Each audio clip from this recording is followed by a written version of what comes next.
Welcome back, South Philly Sauce and Audacy Original, brought to you by 94 WIP and Jack Daniels, Ashlyn, Sullivan, Al Morganti here with you, knee deep in preseason hockey, getting ready for some games at the Wells Fargo Center this weekend. So that's exciting to have hockey back in Philly. And we've been watching training camp. We've been watching these preseason games. Expectations are a little hard to manage because as the preseason goes in any sport, you're not really playing against NHL caliber teams. So we saw the Flyers look great against the Capitals. You thought, wow, this is going to be a goal scoring year, but expectations need to be brought down a little bit, I think, Al. Yeah, you're looking at individual play in a lot of cases. Then maybe at the last game or whatever, you're just looking at how guys are progressing, if they look like they belong, especially young players, if they can handle the speed that the game is at. But it's really difficult to look at anything and get, if Flyers win 7-1. It's like, well, what does that really matter? Who's in goal against them? What are they even working on? Is this a team that's just trying to mix things up, match players? So I think what's more important, Ashlyn, is just a feel for the individual player, the skill set that they have, and maybe some chemistry between players. However, with the Flyers, the fact that they had any sort of power play success, I think was important. I actually, I think even though it's preseason, I don't care if it's practice. If it looks like they've got something going when they're doing power play drills or how they're doing it, I think that's important. Yeah, and we've seen that be successful so far in training camp, so that's definitely exciting. And I think what's most exciting is we're seeing what the Flyers have talked about the past 2 years kind of come to light so far this training camp and preseason. And that's about these kids we've been hearing for years kind of start making an impact to the point where we were at skate yesterday and you're seeing 3 guys in particular be part of the game group. And there were 2 groups at skate. The first group was very much, you could tell, the team, the Flyers team. The second group were the kids, but there were 3 kids with that game group, Jet Luchenko, Oliver Bonk, and Lixell, that from what we've seen, Al, are really holding their own in this game group. Yeah, Lixell we've seen, and he's got to win the coach's confidence, I guess is how you put it, to get in. But the other two, are fascinating because it's a development curve, and I think whenever you hear Tortorella talk or Danny talk, it's like we don't want to risk anything by bringing out somebody up too quickly. On the other hand, if you have a remarkable camp and you flat look like you belong, that's a tough decision to tell a kid, well, we're going to send you back or whatever. Now, there's all sorts of issues going on with it. I mean, you've got contracts, what's going to look like in the future. Do you want to burn a year of their first contract to come up? But I got to say, this Luchenko is really putting on a show, and it's not just his skating. I mean, his ability to kind of fold right into whatever's going on the ice. Hockey IQ is what you call it. But what I find really interesting is there could be a real chemistry with him and Michkov. You've got a young team coming up. And Bonk, that to me is really a stretch because he's playing defense. And you look at Drysdale, for an example. Drysdale played out west, Anaheim, and I think they let him play too early. And I think it sort of hurt him in his development. Certainly he got injuries or whatever, but I think beyond that, I think he could have used some more maturing. But if you just look at it and say, well, who belongs after this camp? And those 2 guys really have made a huge impression. And as important to me, Ashlyn, you know the names right off the top of your head, but fans now know the names. So you have an organization here that in a matter of a couple of years has gone from having nothing in the cabinet, so to speak, to like guys are being left to go to Anaheim. And in the case of Cutter Gauthier, we were watching for a while. And now you've got these names who, even if they don't stick, and I think at least Luchenko, I think, will stay for the 9 game. I believe, just looking at him play, you've got people that it's good to have a fan base looking at what's coming up in the future, and they certainly have done that. Yeah, we were talking to some Flyers players in the locker room yesterday. Travis Konechny was one of them, Joel Farabee. We were talking about Luchenko, and they all said that they feel like he belongs, that they feel like he deserves to stay because he's shown he can. And it was cool when you think of the perspective of Luchenko, who is a fresh 18-year-old in the dressing room. We were talking about what it's like for him. He's like, I've been watching Travis Konechny for years, and now I get to have lunch with him. It's cool when they don't get lost in the moment of how cool this is, and you can tell TK is definitely a guy he models his game after. And if he becomes anything close to Travis Konechny, then this is a slam dunk.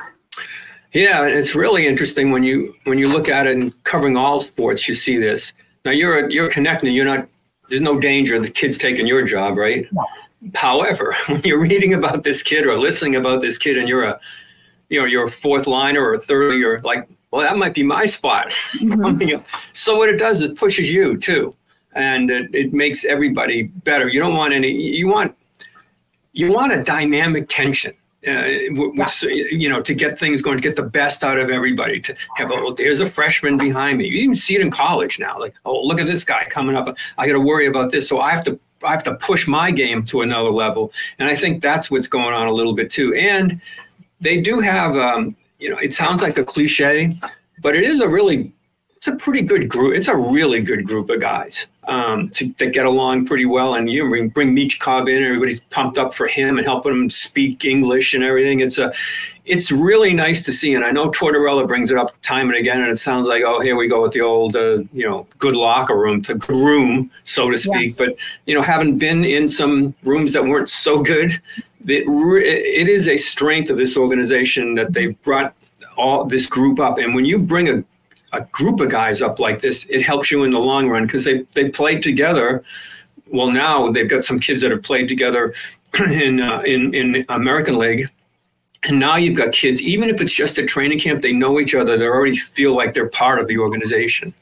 Yeah, it's that family tie that when we talk to the older guys, especially like Lawton and Coots, who are very honest that the Flyers got away from that for a couple seasons. It's very clear that it's back. And I go back to what Tort said yesterday. I think it's a perfect example of people who are worried about young kids taking their spot. They mentioned Ronnie Attard, who you don't realize is 26 years old. Yeah. And Torts is like, we got to see more from him. I mean, this is the year. And he gave the example, someone like Ronnie, when you see a younger kid who's impressing, the Flyers have a tough call here. Do you give the spot to Ronnie Attard? Or do you give it to the younger guy who has more potential? And if I'm Ronnie Attard, I'm a little nervous about that. Nervous, and you're going to you have to bring your A game, which didn't happen in one preseason game. And that's where you have to find. It's terrible, but you've got to find out who belongs and who doesn't. Wow. And but it should push you. It becomes postseason for a lot of guys. Mm-hmm. It's that the preseason becomes postseason in what you can show, and that's really important. And it's also important to me that what the term would be chemistry, culture, whatever. But Ashlyn, when you have a team where you can have what happened with the Gaudreau brothers, and then Tortorella brings Guy out, the dad, to go to practice, and you see the players react to it. There is a glue that goes with that, as much as you're doing it obviously because you want to help the family, but it also helps the team realize this is much more than just a sport. We're really we're an organization that really cares about everything here in Philadelphia. Yeah, and they are giving a great example of that. And especially when you look at this preseason and this camp, I've been so impressed how tough this camp has been. We were there yesterday, and we're recording this on Thursday, so there's a preseason game tonight, and they were on the ice a good hour and a half, and they are skating like crazy. These drills were intense where I got tired just watching it, and I'm thinking we're a good week and a half in a camp right now, and they're still killing them. Yeah, there's a lot. I mean, it's it gets every year it gets more and more because the players are in better condition when they come in, really good condition when they come in. It's like there's no off season anymore, and you literally come in with your skates hitting the ice. And it's always been bizarre to me in hockey that you come in, play, you have a couple of practices, and bang, let's play a game.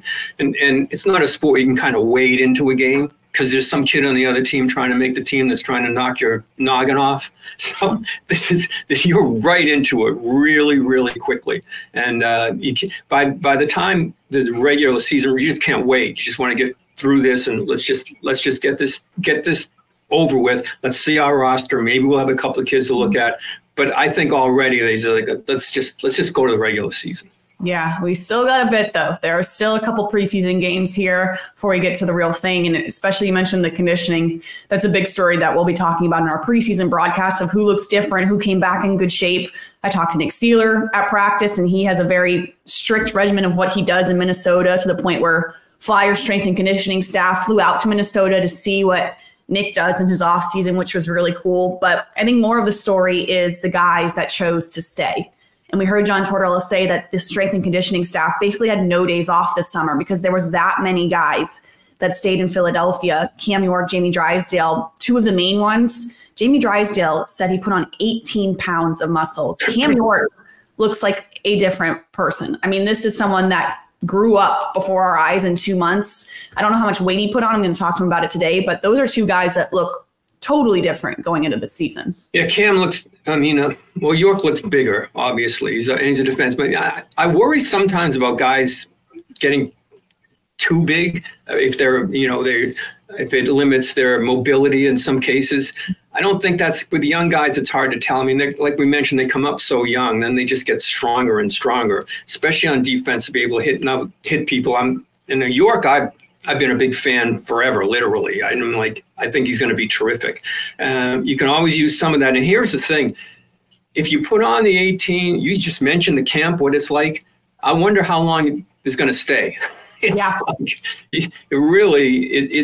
when you watch these guys through a season, they have to go to like the healthy buffet for an hour just to keep the weight up. So we'll see how long you can maintain that. And I don't think he'll have any problem. Watch him skate, Drysdale. I mean, my God, he's just flying. His lateral movements, stuff like it's now we know from last year, even though we were impressed with what we saw, what was missing. So to add some weight to that and to be able to fly around with it, that's what I look for. Like, can he gain that weight and still, fly around? And he's certainly done that.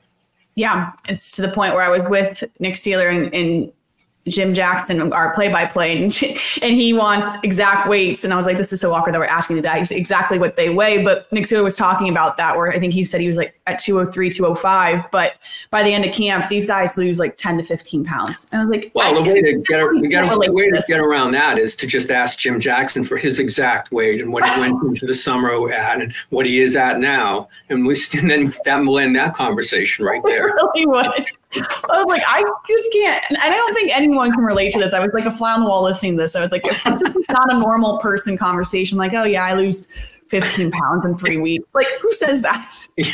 Well, I mean, when you're in that kind of shape, I guess it's okay. But, they're not asking for your body mass index and stuff like that. But, and ultimately, it's how you can play. And in Jim's case, how he calls a game. I don't care what kind of shape he comes in with.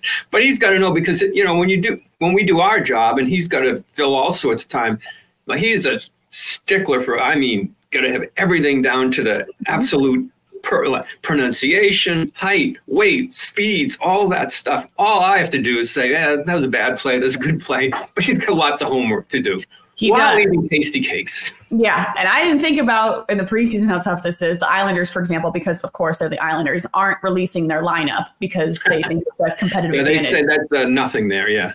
For nothing there. No, no beard, no this, no that. I mean, it's old school. No costumes. Oh my God! It's just it's the time machine gone back. We'll see what happens. Yes, we will. And that is South Philly Sauce, an Audacy original, brought to you by 94 WIP and Jack Daniels. We will see you next week to recap these preseason games.